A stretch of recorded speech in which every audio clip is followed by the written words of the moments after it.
Réflexion sur l'architecture des églises. Note de l'architecte Karl Lietzenburger pour la construction de l'église Sainte-Thérèse de Waspervillers en 1965.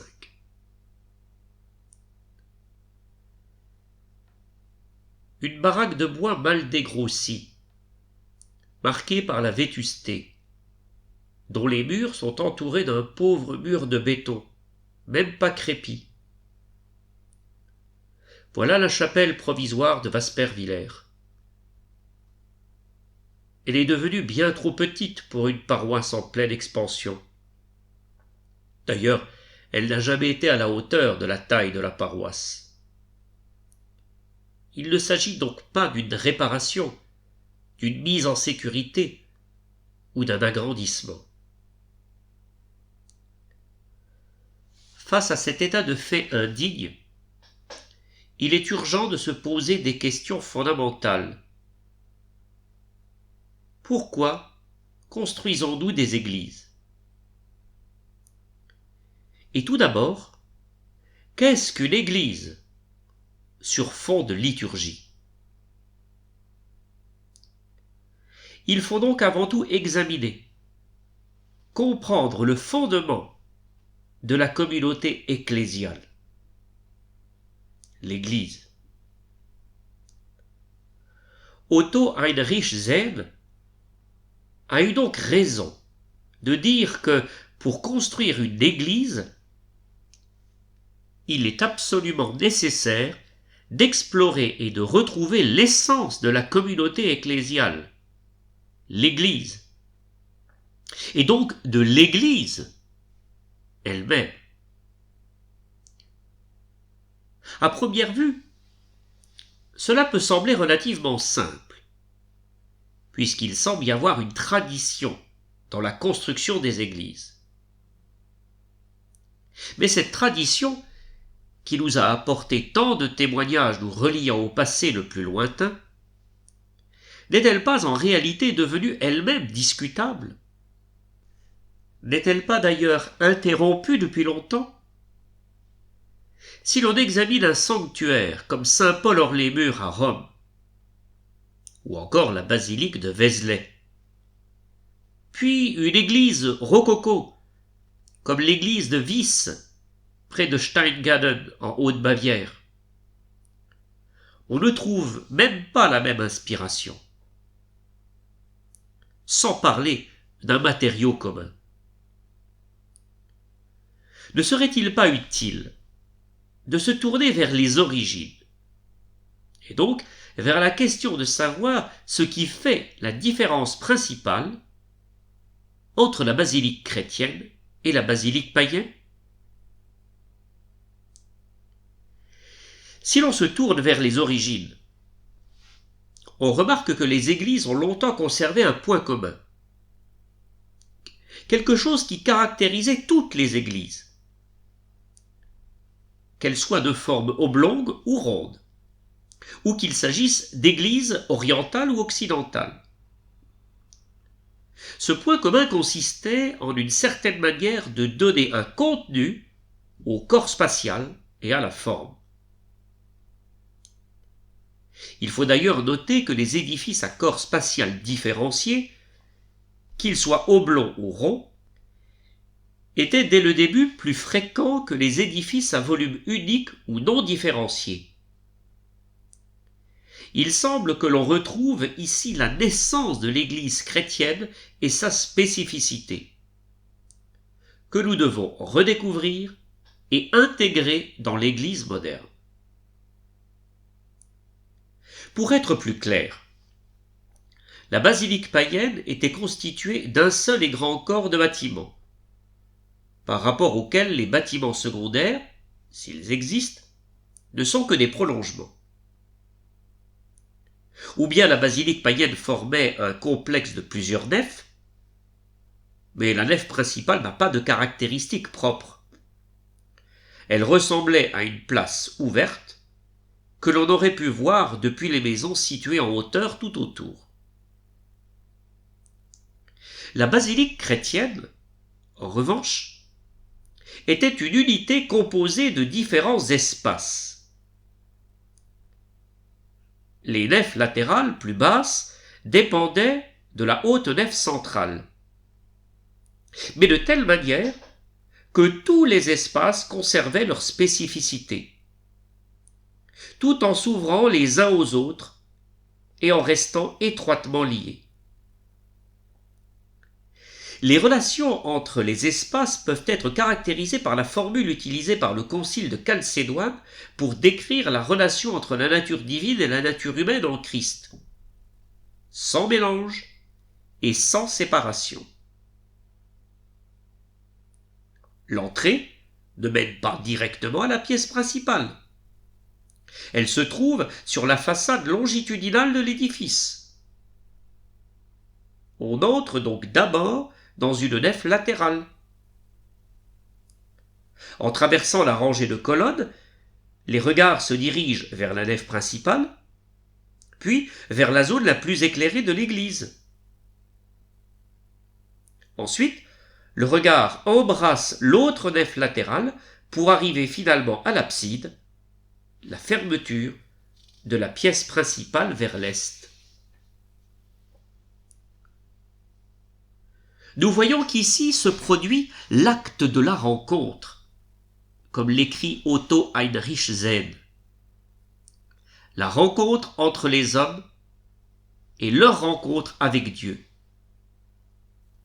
Un événement qui a pris ici une forme architecturale incarnée, rappelant la parole du Christ, là où 2 ou 3 sont réunis en mon nom.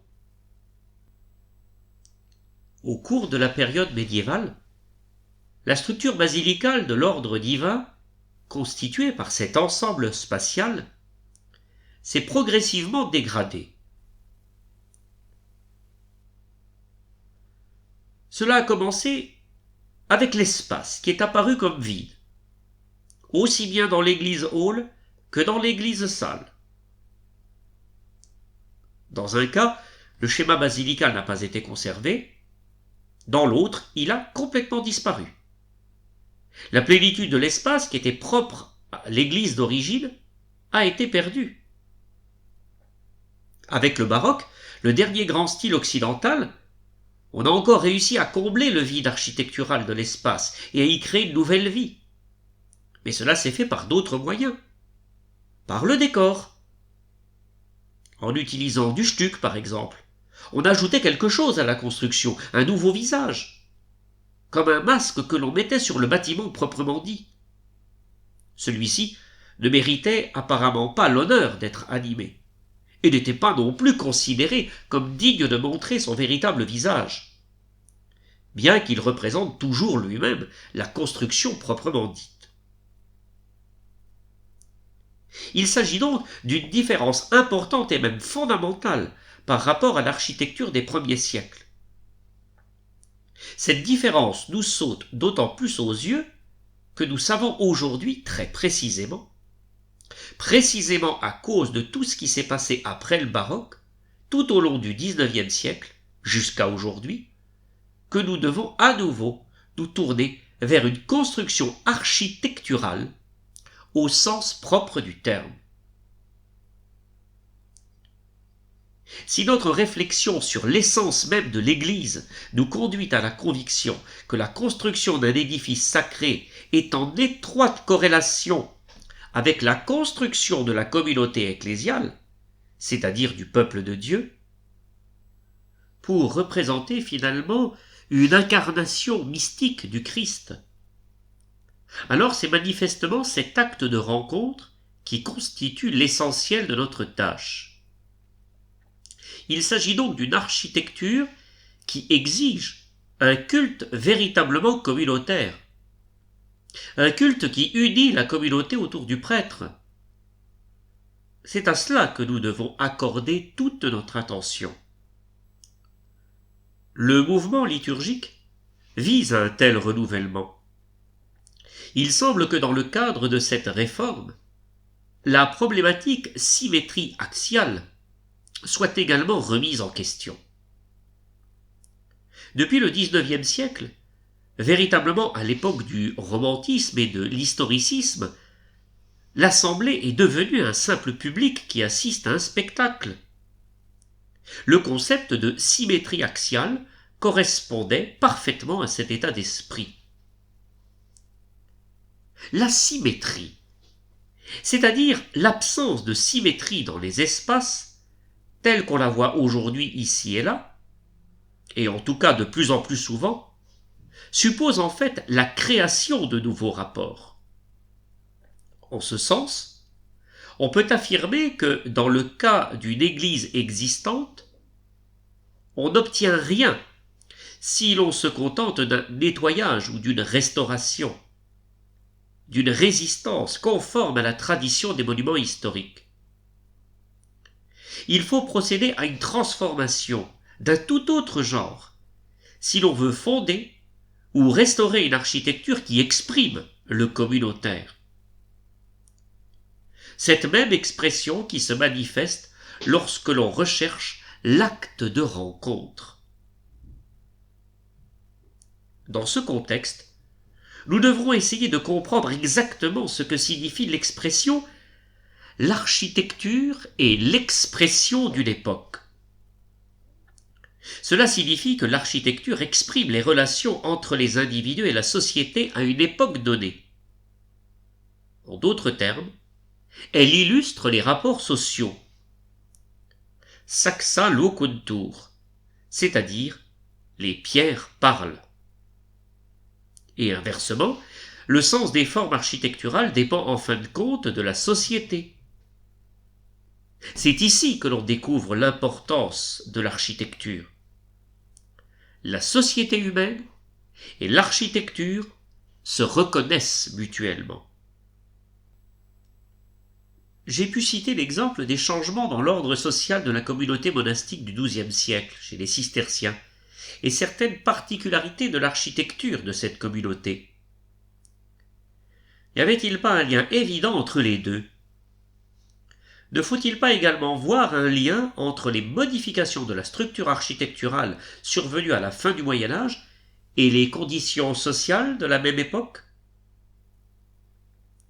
D'autre part, il faut s'avouer que nous n'avons pas subi l'assaut du matérialisme athée au siècle dernier. Si nous n'avions pas nous-mêmes manqué de ce matérialisme qui fait partie intégrante du christianisme. Nous, chrétiens, sommes donc responsables de la puissance du matérialisme sous sa forme stricte et unique. Nous devons retrouver le respect de la terre. Le problème de la féminité est étroitement lié à celui du terrestre. Il est important de se rendre compte que la féminité fait aussi partie de l'image que l'on doit se faire de la Sainte Trinité.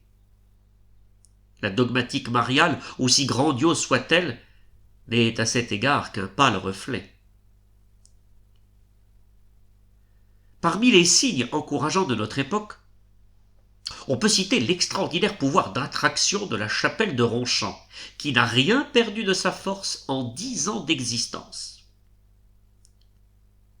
On y sent une force capable de créer un esprit de communauté par le seul moyen de l'architecture. C'est ce que l'on peut observer en regardant en même temps le bâtiment et le peuple qui l'anime.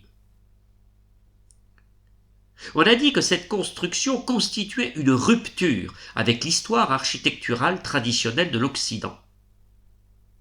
Quoi qu'il en soit, il y règne une densité spatiale, des relations entre ombre et lumière, entre calme et mouvement, que l'on ne retrouve nulle part ailleurs dans l'architecture contemporaine.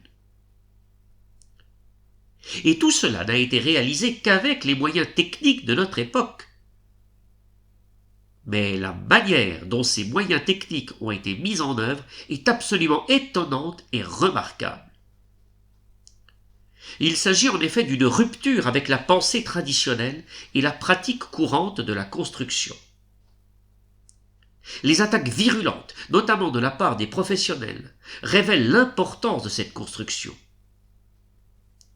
Dans ces attaques, on va jusqu'à affirmer que cette construction ne reflète pas la vérité. On va même jusqu'à la diffamer en jugeant qu'il ne s'agit pas d'une architecture au sens propre du terme, mais d'une sculpture accessible.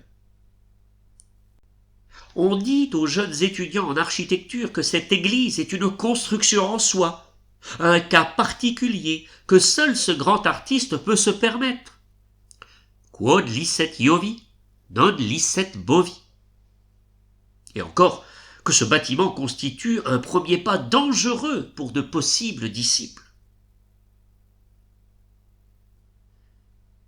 Mais d'autre part, il a également été dit, se mettre à l'école de Ronchamp est d'une grande utilité. Il s'agit de Xavier von Mauss. Se mettre à l'école de Ronchamp signifie que nous devons renoncer à nos pensées superficielles et habituelles. Ronchamp est le fruit d'une véritable introspection, c'est-à-dire d'une profonde réflexion. C'est le fruit d'un engagement total dans une tâche que l'architecte n'a pas prise à la légère. Il a d'abord refusé de relever le grand défi, et ce n'est qu'au prix de grands efforts qu'il a pu y être gagné. Se mettre à l'école de Ronchamp, c'est comprendre qu'il s'agit de réconcilier l'esprit, l'âme et le cœur. Le Corbusier lui-même a compris, au cours de nombreuses années d'efforts, que dans le domaine de la construction, le type de besoin, le type de fonction et le type d'émotion, il s'agit des extraits de Vers une architecture de 1924, ne sont que des termes qui expriment la division de l'homme. Se mettre à l'école de Ronchamp signifie pour l'architecte qu'il n'a pas le droit de se retrancher derrière le conventionnel, mais qu'il doit faire face aux besoins réels et en tenir compte. Se mettre à l'école de Ronchamp signifie pour l'artiste, mais aussi pour tous ceux qui participent à la construction, qu'ils doivent apprendre à annoncer la bonne nouvelle, l'évangile, à leur manière, à travers leur œuvre. L'architecture sacrée, la construction d'une église, présuppose une église vivante. C'est de cette dernière que nous émergeons avant de pouvoir nous attaquer à la première.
sommets des montagnes sont à lui.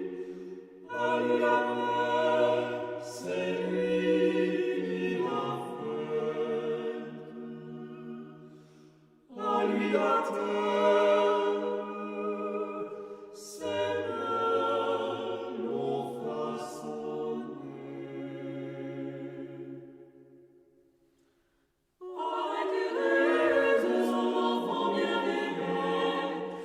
Seigneur nous attire à lui, aux aveugles les mains à Jésus, son Seigneur.